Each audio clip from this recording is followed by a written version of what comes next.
bom dia especial para todos vocês que estão conectados com o canal Educação, diretamente do Estúdio 1, professor César Robério, professor de História, tá? Nós estamos dando sequência ao nosso estudo hoje sobre Revolução Industrial, tá legal? E vamos fazer uma breve retrospectiva, fazendo um link, né, com a aula anterior. Na aula anterior, tá legal? Nós comentamos todo assim, o desenrolar do processo de Revolução Industrial, que surgiu na Inglaterra no século XVIII, comentamos sobre os fatores que contribuíram para o pioneirismo inglês, como as jazidas de carvão mineral que eles tinham, entendeu? A oferta de mão de obra por conta dos cercamentos, o desenvolvimento tecnológico, a indústria, e isso acaba, os atos de navegação, a Revolução Burguesa, a Revolução Gloriosa, tudo isso contribuiu, beleza? Olha aqui o Jack, voltamos, muito bem, Jack, voltamos com tudo aí.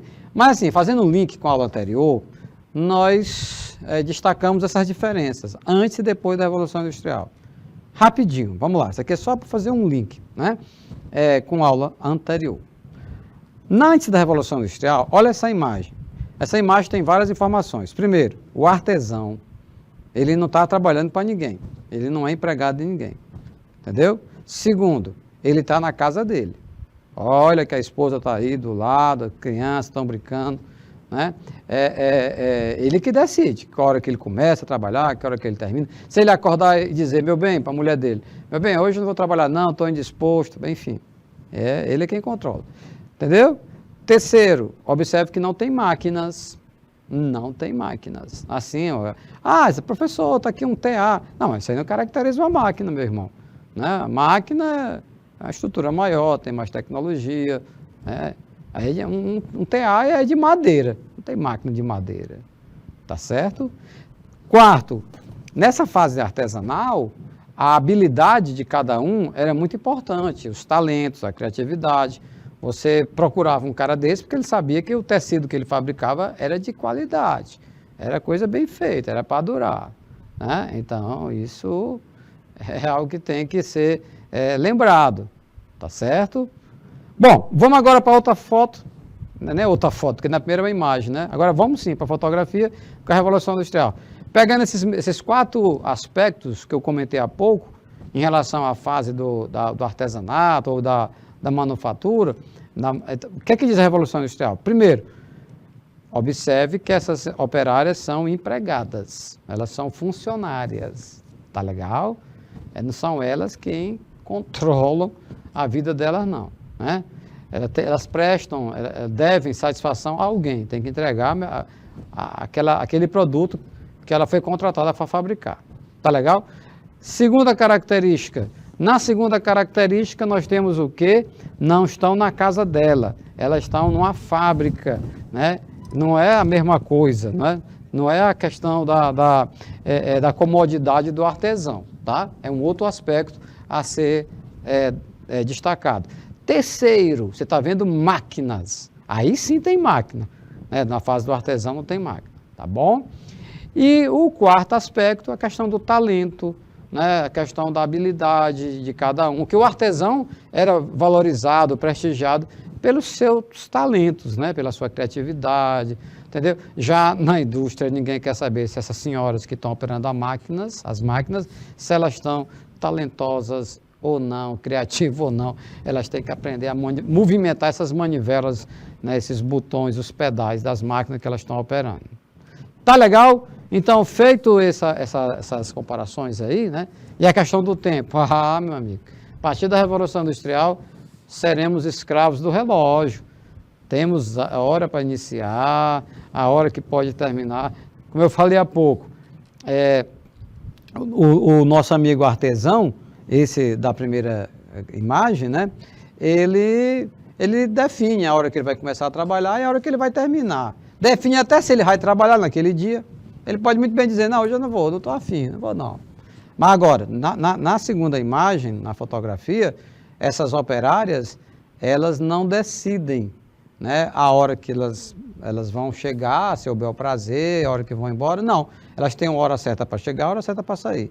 Eu até comentei na aula anterior, e já concluindo, né, esse link aqui com a aula anterior, em relação a essa questão de tempo, né, de horário de trabalho, se essa senhora bem aí que você está vendo essa foto, porque são várias operárias, vamos pegar logo essa primeira, né? Se ela resolve dizer o seguinte, se ela comunica para o patrão, meu patrão, pelo que o senhor me contratou, eu tenho que chegar aqui às 8 horas da manhã. Se eu chegar às 7 horas, 1 hora antes, o senhor fica chateado? De forma alguma, fique à vontade, né? Que legal. E se eu ficar, meu horário é até 18 horas, né, de trabalho. Se eu quiser ficar até às 19 horas, tem algum problema? O senhor se chateia? Não, que é isso. De forma alguma, de boa. Você pode chegar mais cedo, e você pode sair mais tarde, né? Não vai, veja bem, não vai aumentar seu salário, não. Não, tudo bem, que eu quero trabalhar, não quero ficar em casa. Mas se a amiga dela procurasse o patrão e dissesse, meu patrão, é para chegar às 8, eu posso chegar às 9? Não, se você chegar às 9, a gente vai descontar do seu salário. E eu posso sair um pouco mais cedo, às 17 horas e não às 18? Não, não pode. Está errado. Se insiste nisso, você vai ser demitida. Você está entendendo? Então, a relação do tempo é no sentido de você estar produzindo, mas não implica você ganhar mais se dedicar mais tempo. Primeiro nessa época aí, não. Depois nós vamos ter um direito, né, que é das horas extras, mas aí é outra história, é uma outra realidade. Feito este link, nós podemos seguir adelante, destacando a exploração da mão de obra, cara. A exploração da mão de obra. Como é que se deu, professor, essa exploração da mão de obra? Essa exploração da mão de obra vai se dar da seguinte maneira. Os trabalhadores, eles são obrigados. Obrigado, rapaz. Não dependia dele querer ou não. Então, ficava desempregado. Uma carga de trabalho elevada que, em alguns casos, pasmem, chegava a 16 horas diárias. O cara saía da fábrica arrebentado, né? Exausto, exaurido. Tá legal? Olha essa imagem. Nessa imagem vocês estão vendo aí alguns homens, até mesmo alguns meninos, né? Já operários, já trabalhando. E tem algumas senhoras pelo meio também, poucas, mas tem. Mas eles não estão felizes. Eles não estão alegres, eles estão tristes e eles estão cansados. Mas tu queria o quê? Um cara trabalhar 16 horas por dia, 16, até mais às vezes, 17, 18. Hoje não. Hoje você tem que a legislação garante, né? 8 horas com intervalo, né? 4, ou então 6 horas ininterrupta. Vai trabalhar mais, né? Mas se o patrão quiser que o trabalhador, né, trabalhe mais algumas horas, ele vai pagar o que se chama de hora extra. Tá legal? E aqueles professores que não aguentassem, né, eles eram imediatamente substituídos. Não quer não? Pois tem quem queira. Era assim, gente, era uma relação muito cruel, era muito desumano, né? As pessoas, lógico que uns têm mais disponibilidade física, tinham mais saúde, tinham mais resistência, agora outros, outros não. E aí se fossem reivindicar uma redução dessa jornada de 16 para 15, 14, 12 horas, provavelmente seria demitido. Por quê? Porque ia aparecer outro operário que iria topar, que iria aceitar trabalhar nessa mesma loucura aí. Mesmo que depois de um tempo depois, ele já tivesse exausto, né? Que nem aquele que ele substituiu. Aí vinha outro e aí a coisa tocava para frente. Tá bom? Então, a mão de obra, ela foi muito, muito explorada nessa época. Olha outra imagem também, chama a sua atenção. Aqui nós temos até uma quantidade bem maior, mas o que caracteriza muito fortemente essa imagem é a tristeza, é o cansaço, né? Esses homens, e vejo até alguns jovens, alguns garotos no meio deles, né? Já que a gente já não identifica mulheres, deve ter um ou duas nessa multidão, a maioria são operários, né? Mas eles estão bastante exauridos na sua capacidade de produzir. E como é que era o trabalho, professor? Meu amigo, perigoso. Não havia nada que protegesse os trabalhadores. E era muito comum, sabe o quê? Acidente. Não tinha naquela época, né, como nós comentamos na aula anterior, né, os equipamentos de proteção individual, conhecidos como EPIs, né? Então, o acidente era quase que todo dia, né? Você está dentro de uma indústria, né? De uma fábrica, máquinas enormes, imensas, ferro, pesado, e alguns até com aquela velocidade toda. Então, muito frequente acidentes. E aí o cara está acidentado, ele vai ser afastado, ele não vai poder trabalhar, né? Todo quebrado. Então, esses que eram afastados, era um absurdo, galera, eles não recebiam salário. O salário só era pago para quem trabalhasse. Aí, de pouco adiantava um operário que teve Deus o livre, mas acontecia, uma mão decepada, né? A mão, às vezes, até um dedo e tal. Imagine uma mão decepada, ele perde a mão. Então, ele vai ficar complicado, né, para poder trabalhar. Mas não tinha aposentadoria por invalidez, como nós temos hoje, né? Olha aqui o Alencar Assênio, as coisas são descartáveis hoje em dia. E nessa época, viu, Alencar, as pessoas eram descartáveis, os operários eram descartáveis, né? Veja bem, confirmando o que você está dizendo, aqueles operários que ficavam fisicamente incapacitados para exercer o trabalho, eles eram demitidos e o outro era o contratado, no mesmo dia, né? Filas enormes em frente às fábricas, aguardando uma oportunidade de trabalho. Aí acontecia de uma criatura se acidentar, né? Um operário, coitado, trabalhando, para garantir a sua sobrevivência, aceitando aquele trabalho perigoso, aceitando aquela jornada de trabalho extensa, mas se Deus o livre, acontecesse alguma coisa com ele, aí estava entregue a Deus, né? Não tinha, repito, não tinha aposentadoria naquela época por invalidez, não tinha. Não. E então é uma situação muito, muito delicada, né? Então, nós avançamos muito, viu, pessoal? A nossa sociedade, a sociedade mundial e a brasileira especificamente, né, avançamos muito em relação a direitos dos trabalhadores, como vocês estão observando aí, né? Hoje em dia, inadmissível, né? Uma indústria que tem alguns setores que possa causar acidentes e aqueles operários não usarem as devidas proteções. Hoje em dia, a empresa é multada e a confusão é grande, né? Naquela época, infelizmente, não. O cara, quando se acidentava, ele pensava ficava duplamente preocupado. Primeiro é em recuperar a saúde dele, e segundo é porque ele sabia que ia ficar sem receber salário.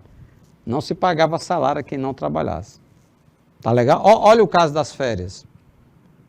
Antes dessa conquista trabalhista, aquele operário que quisesse tirar férias já saía sabendo que não ia receber R$1, não é? Alguns até mesmo deixavam, né?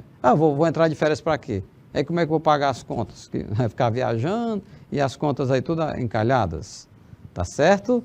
Então tá aí uma forte exploração da mão de obra. Olha essa imagem ela é tanto assim forte a dramaticidade dela, melhor dizendo, né? Porque está em preto e branco, mas você vê, não são adultos, são crianças, que ao invés de estar estudando, sala de aula, né? Até para ver se tem um futuro diferente dos pais deles, né? Explorado como operário. Mas eles estão tristes, eles estão tensos também, estão cansados, você vê o cansaço nessas imagens. Alguns até que esboçam um sorriso, mas é um sorriso assim, tipo assim, que vai tirar... Nessa época, pessoal, as fotografias era algo muito raro, né? Então as pessoas se preparavam para tirar uma foto, faziam pose para tirar uma foto. Então você vê que algumas das crianças até que esboçam um sorriso, mas é um sorriso tenso, é um sorriso misturado com preocupação, tá legal? Mandar aqui um salve, né? Um bom dia especial para Lucas Pereira Nunes, né? Bom dia, meu irmão.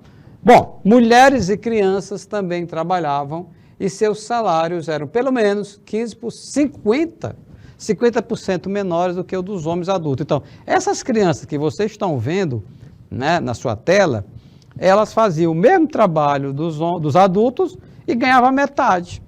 Exatamente. Não era justo isso, de forma alguma.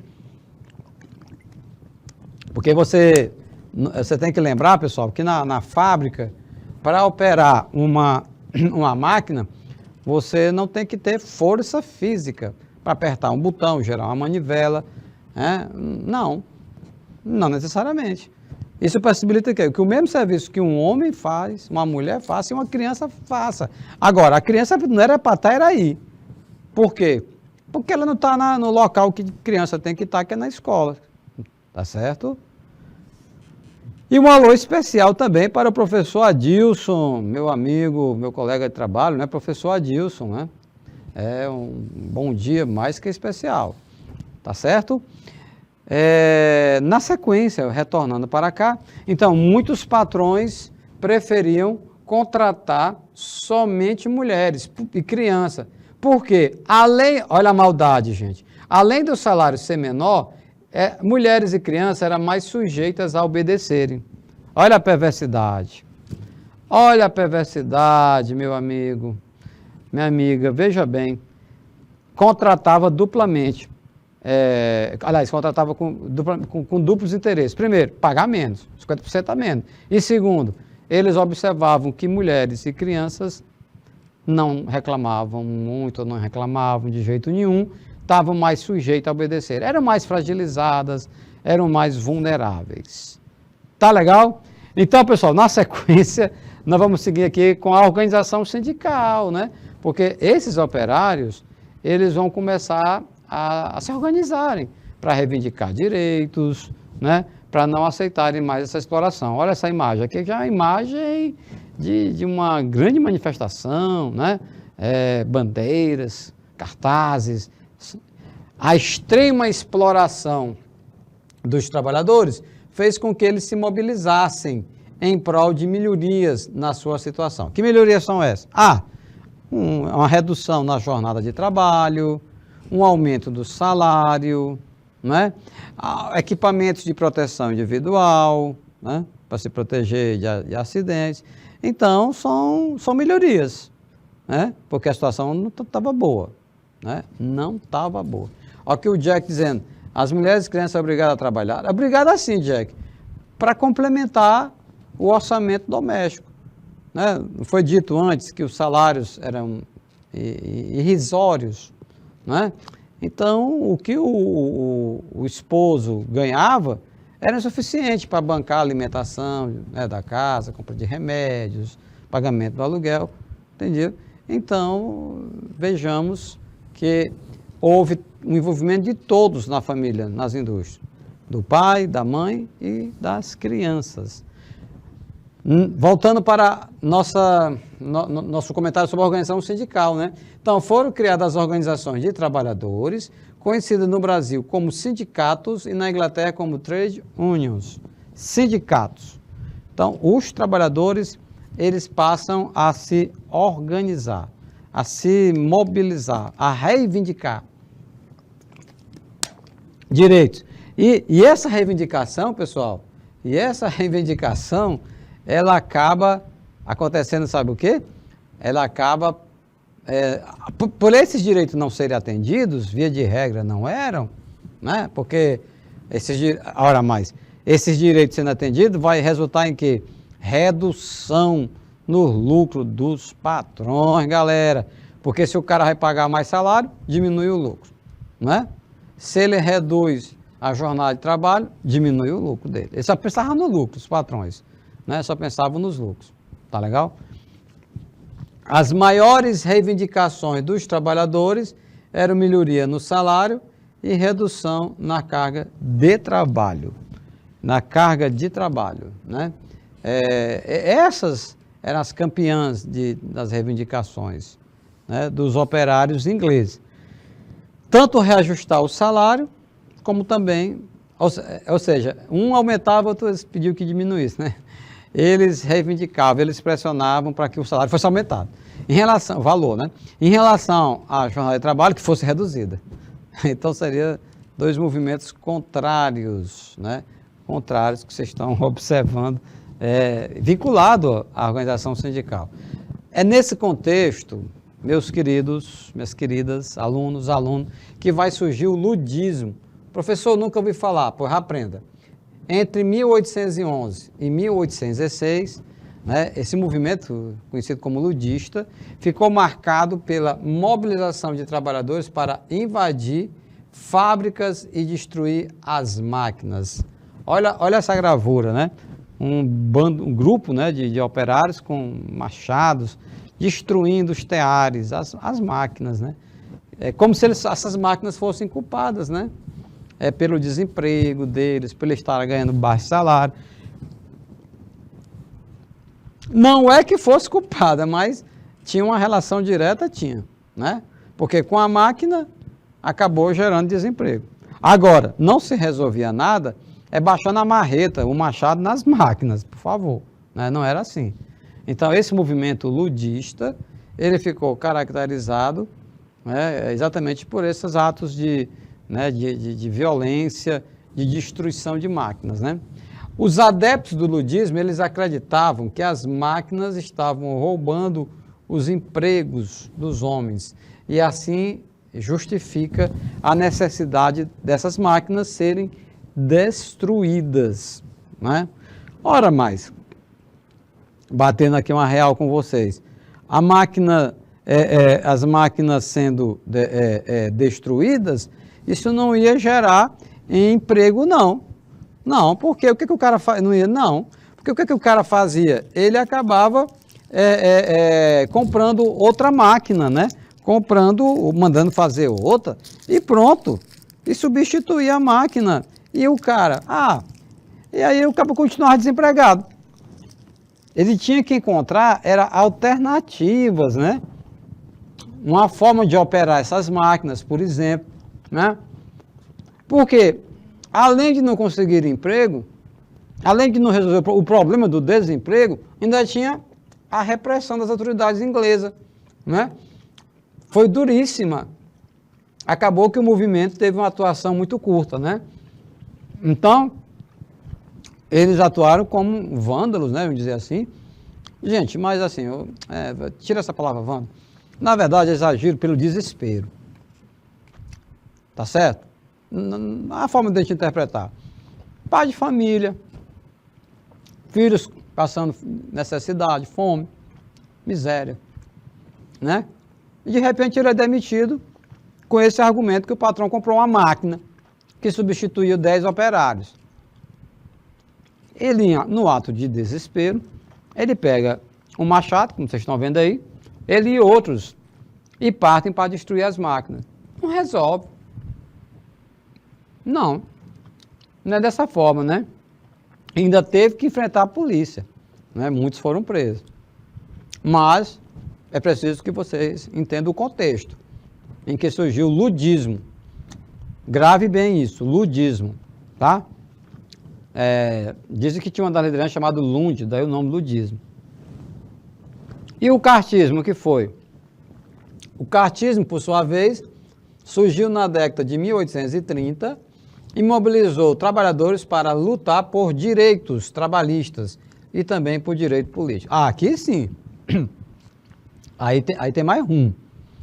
Porque se consegue garantir direitos, por exemplo, redução da jornada de trabalho, reajustes salariais compatíveis com a inflação, aí se melhora, né? Direito que sejam cumpridos, obviamente, né? E chegar a ponto a reivindicar que os trabalhadores tivessem representação no parlamento, galera. Olha que legal. Operários, deputados. Por que não? Né? Olha aqui o Jack. Infelizmente as máquinas foram destruídas, porém o chefe não ligava para as pessoas. Elas estavam muito exaustas. Verdade. Tanto fisicamente como mentalmente. E com o emocional abalado. Olha, se chegar para um pai de família, para a mãe de família, dizer, você está desempregado, isso causa muito impacto, gente. Não é? Alguns até se desestabilizam emocionalmente. Tá legal? Olha aqui o Jack, no bate-papo. Ambas as partes estavam erradas, pois a exploração não podia continuar. Isso da parte dos patrões, não é isso, Jack? Eu entendi. E nem a destruição das máquinas resolveu o problema. Tá bom? Ou seja, por um lado, patrões que exploravam demasiadamente. E por outro lado, nós temos o quê? Nós temos operários desesperados destruindo máquinas, né? Não resolve o problema. Mas assim, o cartismo deu uma grande contribuição. Olha essa imagem. Os protestos de trabalhadores na Inglaterra, por meio de greves, resultaram na conquista de direitos, como a redução da jornada de trabalho para 10 horas por dia. Mas está aí a imagem. Não cai direito do céu. Todos os direitos foram resultado de muita luta, de muita conquista, né? De muito sacrifício. Olha essa imagem, quantas pessoas foram mortas, quantas foram presas no confronto com a polícia, porque aí, quando os operários cruzavam os braços, é greve, então ninguém vai trabalhar mais não, né? Os patrões procuravam quem? Os patrões procuravam os governantes, né? Para acionar o quê? A polícia, a repressão, tá? Por mais que os patrões fizessem de ruim, ninguém ia acionar a polícia contra o patrão, é contra os empregados, não é? Em relação aos empregados. E aí vocês têm esse novo patamar de mobilização chamado greve.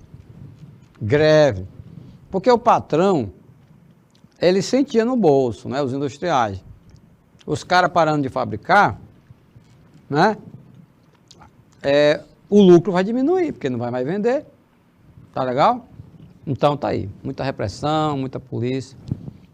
Vamos agora, pessoal, a partir desse momento, nós vamos tratar sobre uma série, né, de momentos na sequência, que cada um com as suas características em relação à Revolução Industrial. Primeiro, vamos falar da primeira Revolução Industrial, né? Aquela fase da indústria a vapor, até que as características, vamos comentar cada um. Nessa primeira fase, né, da primeira Revolução Industrial, houve uma expansão do comércio e a mecanização possibilitaram maior produtividade e aumento dos lucros, tá? Então, era algo vantajoso para os patrões, né? Expandiu o comércio, a mecanização, né? Quais foram, professor César, os principais avanços tecnológicos conhecidos nessa fase da primeira Revolução Industrial? O carvão, como fonte de energia. Quem viveu no século XVII, né, nem nos seus devaneios, podia imaginar que um dia o carvão fosse utilizado como fonte energética, como de fato foi, ainda hoje é, né? O carvão, tá? Diferente de tudo que eles conheciam até então. Máquinas a vapor, lógico, está associada à questão do carvão, mas muita tecnologia, muita descoberta, né? Muitas invenções. Eles foram notáveis, os ingleses, nesse campo tecnológico. Tá legal? Locomotiva, nós comentamos muito na primeira aula. A locomotiva é até, de certa forma, um símbolo desse processo industrial inglês, né? Porque quebrou paradigmas a locomotiva, ao transportar mais pessoas e mais mercadorias em menos tempo, né? Em menos tempo, não é verdade? Era a locomotiva, né? Impactava com aquele barulho, aquela fumaça enorme, né? Mas, meu Deus do céu, era uma festa, né? Quando chegava em alguma cidade. Telégrafo. O que é telégrafo, professor? A galera do tempo aí do WhatsApp não sabe o que é, né? Provavelmente nunca viu nenhum. Os mais idosos que vocês conversarem, sobretudo os avós, vão lembrar, né?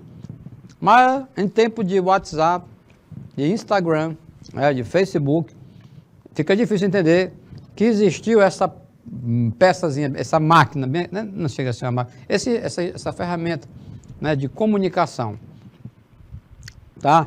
Em que você vê na gravura dois homens trabalhando, né?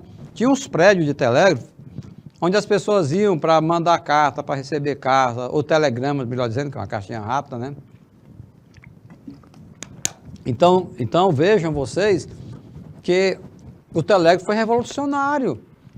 Antes, você para mandar uma informação de uma cidade para outra, Vocês pegavam uma carta, né, um pedaço de papel, escreviam uma carta, ia lá nos correios e entregava. Esse carteiro ia sair a cavalo, né, demorando para entregar, podia até se atrapalhar, entregar trocada as correspondências, né? Mas com o teléfono, meu irmão, com o teléfono, minha irmã, o cara está numa cidade e o outro amigo dele está a 500 quilômetros de distância. Ao invés de mandar uma carta, ele vai se comunicar instantaneamente. Está aqui o aparelho, né? Está aqui do lado. Aí você observa que, através do código Morse, né, foi possível desenvolver essa extraordinária ferramenta de comunicação, baseada assim, em impulsos elétricos. Um ponto, um tracinho, a pessoa vai apertando e tal, né? E vai elaborando uma palavra, né? Aliás, uma frase. A outra pessoa que recebe fica encantada também com aquilo. Era assim como eram os e-mails da época, né? Indústria têxtil, a indústria têxtil também, ela se destacou demais, né? Logo foi a primeira fabricação de tecidos, tendo o algodão como matéria-prima, e a ampliação da indústria siderúrgica, né? Siderúrgica. Teve um forte, mas lógico, com tanto investimentos, né? Mas olha que cena, operários, desempregados atrás de empregos, né? Quais foram as principais consequências, professor César, desse período da primeira Revolução Industrial? Olha, uma das principais consequências foi a substituição do trabalho humano por máquina. Está lembrado? Você está ligado? Né? Está lembrado? Como é que era a situação? Né? Na manufatura, no artesanato, era o próprio operário trabalhar com suas próprias mãos. Agora aqui não. Vai ser substituído por máquina. Ampliou o êxodo rural, mas é lógico. Mais pessoas vão querer sair, né? Uns até, como nós vimos na aula passada, a questão do cercamento. Esses aí vão sair, não é por livre e espontânea vontade. Eles vão sair por uma questão mesmo de sobrevivência. Porque se eles ficarem lá, no interior, como é que eles vão sobreviver? Né? As terras foram cercadas. Eles não têm como trabalhar. Então, amplia o êxodo rural, um crescimento desenfreado de cidades, favelização dos grandes centros, marginalização, não vai ter emprego para todo mundo, miséria, fome e violência. Está aí. Esse é o caótico quadro econômico, social da primeira Revolução Industrial. Agora, houve sim o aumento da indústria e, consequentemente, da produção, né? Porque aí vai ser aquilo que eu falei há pouco. Isto vai criar as condições para que se vendesse um produto mais barato. E o conflito burguesia versus proletariado vai ser muito intensificado por ocasião da primeira Revolução Industrial, né, em relação à exploração que aqueles operários sofriam. Segunda Revolução Industrial. Já a segunda Revolução Industrial iniciou-se na metade do século XIX. Lembram? A primeira Revolução Industrial começa no século XVIII e ela se estende até a primeira metade, né, do século XIX.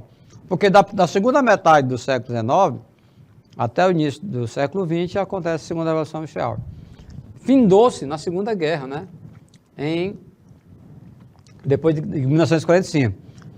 Nessa fase da segunda Revolução Industrial, né, nós tivemos o quê? Os avanços tecnológicos e a Revolução deixou de limitar-se à Inglaterra, espalhando-se para onde? Estados Unidos, Japão, Alemanha e França. Aí vocês estão vendo uma gravura de uma indústria no Japão, né? Desculpa aí, indústria no Japão, localizei no mapa, né? No globo terrestre, um país pequeno, na verdade, um país pequenininho, mas muito rico. Então, assim, ó, quem te viu, mas não é assim, o Japão não é o que é hoje, assim, de uma hora para outra. Tá? Um processo que se iniciou na segunda Revolução Industrial, na metade do século XIX. Aqui o Jack, no bate-papo. Professor, o que são proletariado? Olha, vamos para a origem etimológica da palavra. Proletariado, vem de prole. Prole quer dizer filhos. Então, Jack e os demais, o que se dizia? Que aqueles operários não tinham bens materiais, eles não tinham quase nada, eles só tinham o quê? Praticamente só seus filhos. Daí a expressão proletariado. Tá legal? É nesse sentido. Alguns que têm tão somente a sua prole, né?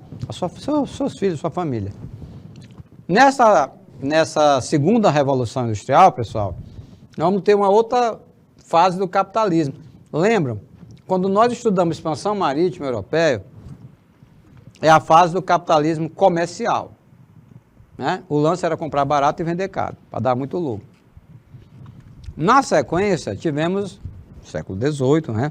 Revolução Industrial. O capitalismo, ele avança. Ele deixa de ser somente comercial e passa a ser também industrial. Lógico, não estou querendo dizer que vai acabar, né? De forma alguma, é uma sequência, né, gente? O comércio persiste. Da mesma forma, como as indústrias também persistem, vai surgir outro tipo de capitalismo, o financeiro. O financeiro, né? Mas como assim, o financeiro? Olha essas moedinhas, a calculadora, as planilhas. O capitalismo financeiro, capitalismo é exercido pelos bancos, né? Pelas instituições financeiras. E se o industrial, lucra muito vendendo um produto, né? Aqueles que militam no mercado financeiro, né, o capitalismo financeiro, eles vão lucrar vendendo dinheiro. Como assim, professor? Vendendo dinheiro? Vende dinheiro? Sim, todo dia, toda hora. Agora mesmo estão vendendo. Mas como é que se vende dinheiro? Você, por exemplo, está precisando de R$1.000. Chega um banco, ou você vai até o banco, melhor dizendo, e o banco lhe diz, o senhor está precisando? Eu estou precisando. O Jack está precisando? R$1.000, tá. Jack, é o seguinte, está aqui os R$1.000. Aí você vai... então, obrigado. Não, pera aí, Jack. Não é assim não. Nós estamos vendendo esses R$1.000, tem que ter um lucro. E esse lucro é o juro.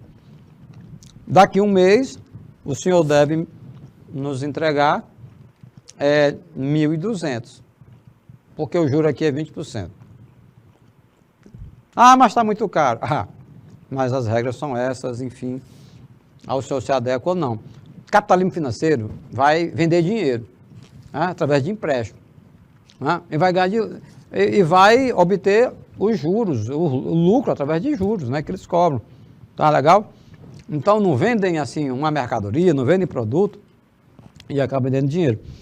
Houve nessa segunda Revolução Industrial o aperfeiçoamento tecnológico que possibilitou aumentar a produtividade nas indústrias, bem como os lucros obtidos. O mundo vivenciou novas criações e incentiva a pesquisa, principalmente no campo da medicina. Tá? Então, observe que nessa fase, né, da segunda Revolução Industrial, já vamos ter um incremento, né, um investimento muito forte no campo da pesquisa, novas tecnologias e tal. Introdução de novas fontes de energia e novas técnicas de produção, com destaque para a indústria química, tá vendo? Então aqui você já tem outras fontes de energia. A princípio era o vapor, não era? Tá lembrado? Pois, isso na primeira Revolução Industrial.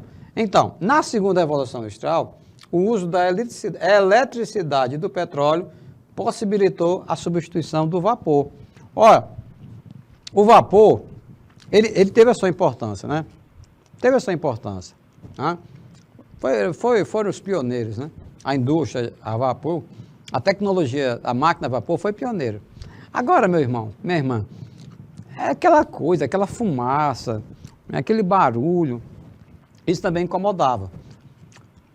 Tanto é que com a descoberta da eletricidade, né, houve a substituição.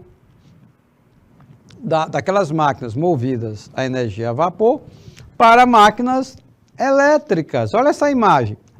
Aí não é a vapor, não. É energia elétrica. Então, máquinas até menores, não tem aquela fumaça toda, tá certo? E produz mais. Petróleo, do mesmo jeito. Em termos de matéria-prima, substituição do ferro pelo aço. O aço é bem mais maleável, né, que o ferro. Possibilita trabalhar bem melhor, né? Então tá aí. Mas não tem aço na primeira revolução industrial. Fique ligado, fique atento, cuidado nas provas. Não tem, por exemplo, a utilização de eletricidade como fonte energética na primeira revolução industrial.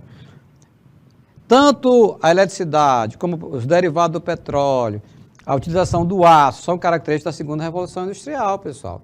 Antibióticos, olha aí a qualidade de vida, né? Melhorando. O avanço da medicina, que eu falei há pouco. As ferrovias e navios ainda, alguns a vapor, são construídos, mas vai surgir o telefone, a televisão, a lâmpada incandescente. Olha que legal. Na telas anteriores, falamos do telégrafo. Telégrafo, fica lá a pessoa, o telégrafo, o telegrafista, né, que é a pessoa que opera aquela maquininha, ele passando a mensagem, porque tinha um código Morse. Cada letra do alfabeto tinha lá um código que você apertava aquele botãozinho, né? Tem todo tipo, uma correspondência com a letra do alfabeto. Lá distante, porque é ligado com fio, né? Energia elétrica. Lá distante, em outra cidade, se reproduzia todos aqueles sinais, aquele código Morse que estava sendo digitado a léguas, a quilômetros, melhor dizendo, de distância. Olha aí o telefone. O telefone já é diferente, você não tem que digitar nada, né? O telefone ligou lá, falou, ouviu. Que antes o telefone era fixo, né? Hoje são poucos telefones físicos. Fixos, melhor dizendo. Ali preso na tomada. Com o advento da telefonia celular, acrescentou-se mais essa outra facilidade, que é a mobilidade, você poder se movimentar. Antes, você, para ligar para alguém, você tinha que ir para onde estava o telefone, tá ligado na parede, no cabo, você sentava ali do lado, aí tinha que ligar. Não é como o celular que você dá uma saída e às vezes vai atender uma outra ligação em outro local. Televisão, a televisão foi uma revolução, meu Deus do céu. Primeiro foi o rádio, né? Aí o rádio você só fazia ouvir. Aí a televisão não, tinha imagem, né? Olha que legal. Lâmpada incandescente, para quem estava acostumado com lamparina, com velas, lampiões, fumaça, calor. Aí você liga uma lâmpada incandescente, ela ilumina, que é uma beleza, e não tem fumaça, é muito interessante, né? Não é fogo, não. Máquinas e fertilizante químico na agricultura. Pesquisa. Vai possibilitar o quê? Vai possibilitar novas técnicas que vão resultar em um aumento da produção. Como vocês estão observando aí, viu, galera?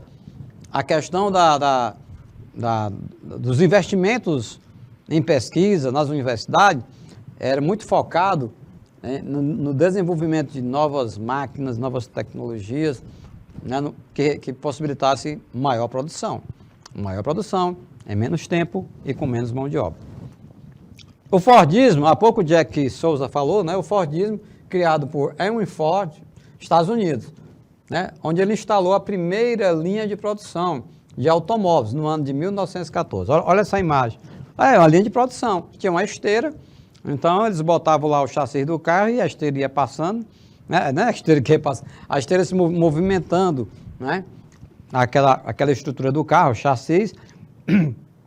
Aí vinha um, colocava a carroceria, outro colocava os pneus, o motor, e de fato ia montando o carro. Tanto é que ainda hoje se chama as montadoras, né?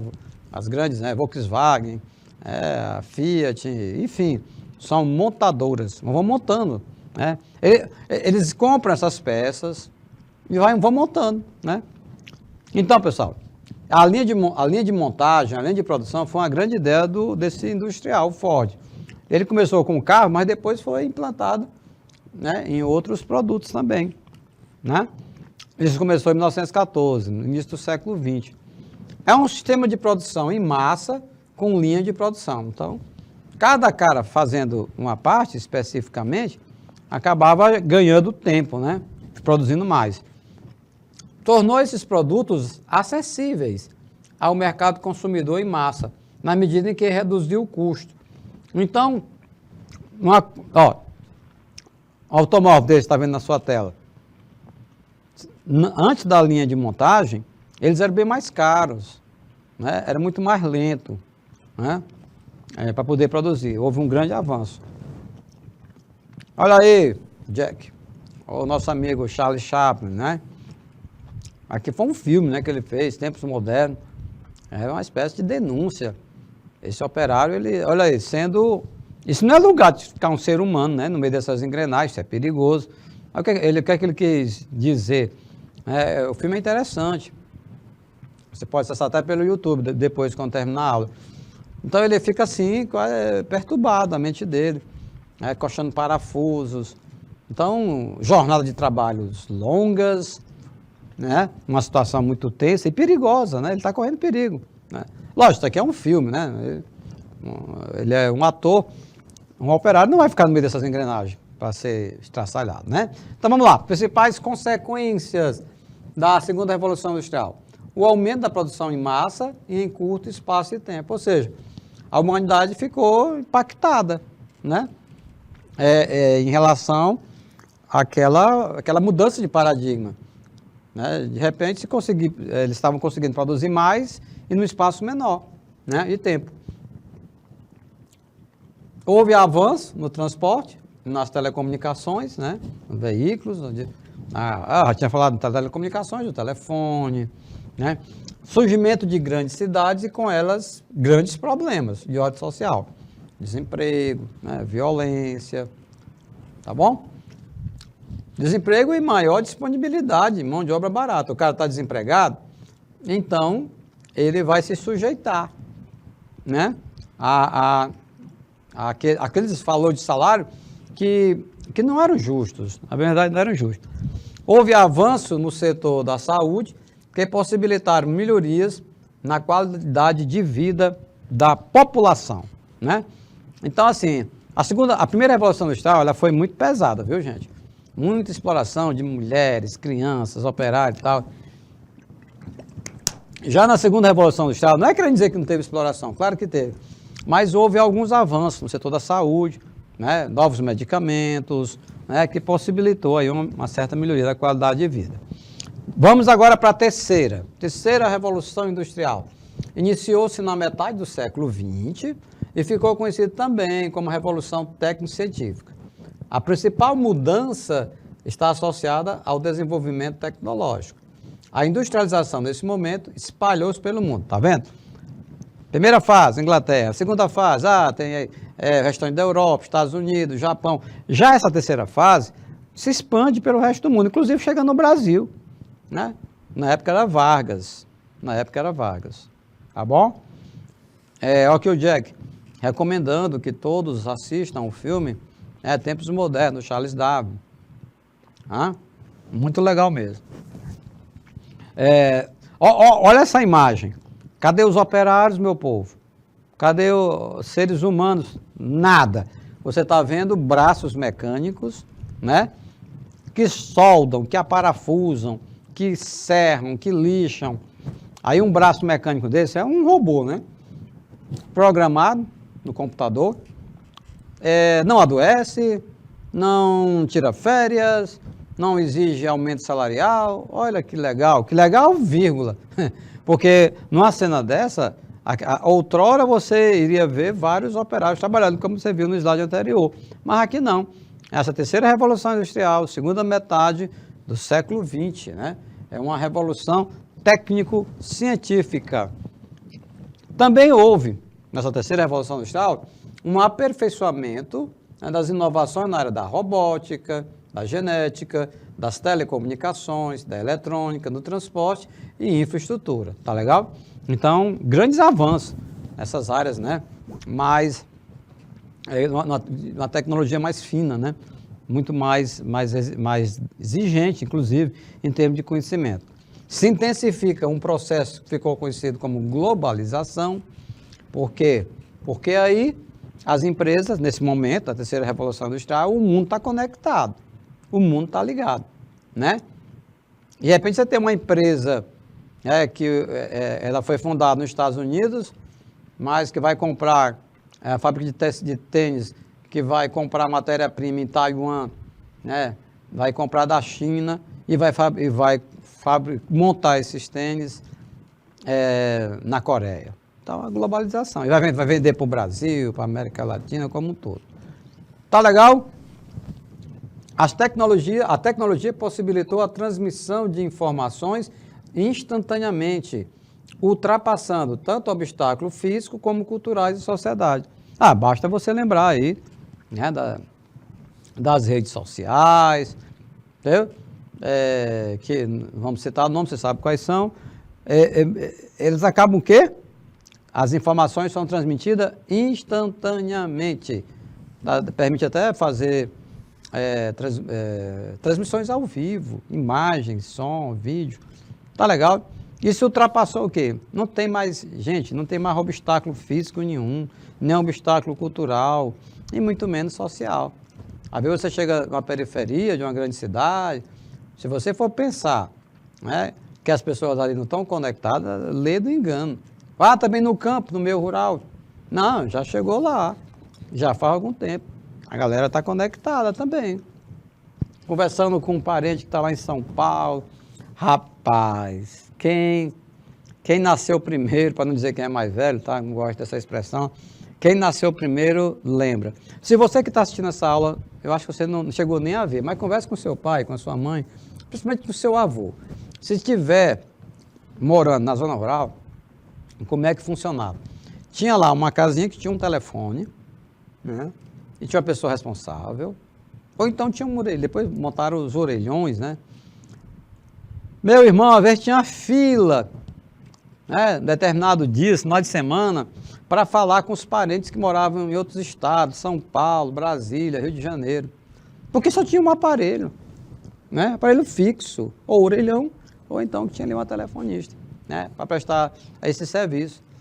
E hoje, com esse avanço tecnológico da terceira revolução industrial, as pessoas se comunicam através dos celulares, né? Não vão enfrentar a fila, cada um tem o seu, né? Tá legal? As principais consequências, agora, vamos para as consequências da terceira revolução industrial. Tem um lado positivo, tem um lado negativo. Vamos lá. Criação de robôs capazes de fazer trabalhos minuciosos e mais precisos. Aquelas imagens que nós vimos anteriormente, né? Então, um braço mecânico daquele, um robô, lógico que ele tem uma capacidade, vai ser programado com exatidão, ele tem uma capacidade de fazer um trabalho mais preciso, mais minucioso, que é um ser humano. Ele vai fazer milhares de movimentos iguais da mesma forma, né? Não é como nós humanos, que pode ter uma variaçãozinha aqui e acolá, tá? Desenvolvimento de técnicas na área de genética que melhoraram a qualidade de vida da população. E consolida-se, meus queridos, o capitalismo financeiro, aquilo que nós falamos há pouco, dos bancos, isso na terceira revolução industrial, a partir da segunda metade do século XX. E o aumento do número de multinacionais. Tá legal? Multinacionais. Como vocês estão vendo aí o mundo, né, cheio de logomarcas de vários países. Elas atuam no mundo inteiro. Onde tem matéria-prima barata, mercado consumidor e tal. Maior difusão de informações e notícias, integrando o mundo instantaneamente. Isso é verdade. Acontecendo a guerra da Rússia invadindo a Ucrânia, transmissão em tempo real, né? Em tempo real. Olha aqui o Jack, interessante, os jornais era moda, fazia fila. E hoje em dia estão abandonados, é mesmo, Jack, ninguém nem quer saber dos bichinhos. Aumento dos impactos ambientais negativos e esgotamento dos recursos naturais. Olha essa imagem, né? Olha essas chaminés, olha aí a quantidade de fumaça, né, de produtos químicos que estão expelindo. Vamos para uma questão rapidinho, nesse tempo que ainda resta. Lê as informações a seguir. Em meados do século XVIII, James Watt patenteou na Inglaterra seu invento, sobre o qual escreveu ao seu pai: papai, o negócio a que eu me dedico agora se tornou um grande sucesso, papai. A máquina de fogo que eu inventei está funcionando, sabia? E obtendo uma resposta muito melhor mesmo do que qualquer outra que tenha sido inventada até agora. Muito bem, aí o que ele pergunta?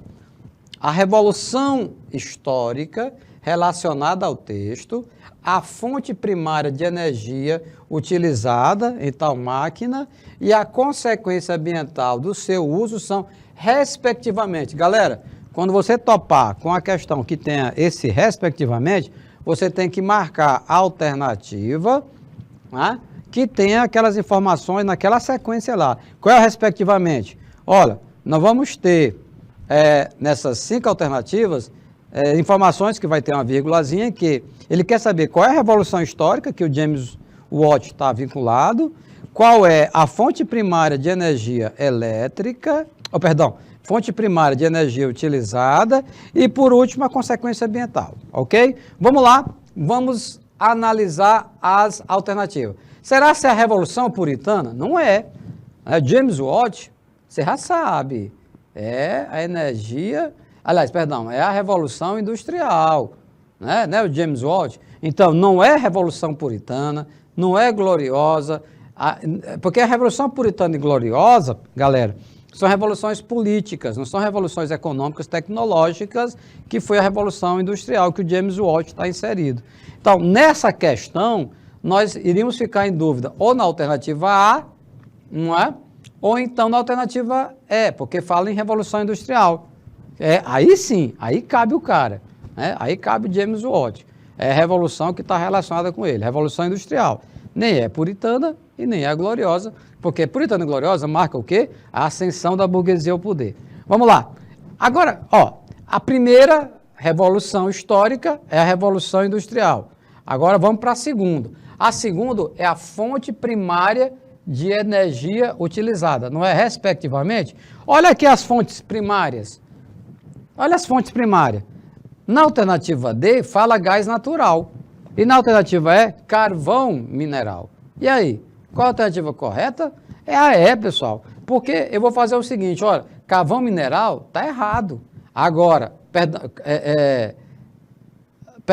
não é carvão mineral. Carvão mineral, na alternativa D, que tem industrial, a gente vai marcar o quê? Gás natural está errado, né? Agora, carvão mineral, aí sim, carvão mineral está correto. Agora, olha o que tem escrito na alternativa D, redução da umidade atmosférica. Não, galera, o que aconteceu, vocês sabem muito bem, foi o aumento da poluição atmosférica. Portanto, essa alternativa é a alternativa correta. Parabéns aí para o Alencar Sênior, para o Jack Souza e para todos que assinalaram a alternativa E. Você viu aí? Respectivamente. Legal? Meus queridos, nós vamos encerrando por aqui mais uma aula de História. Agradecer muito a participação de vocês, espero ter colaborado e um forte abraço e até a próxima aula.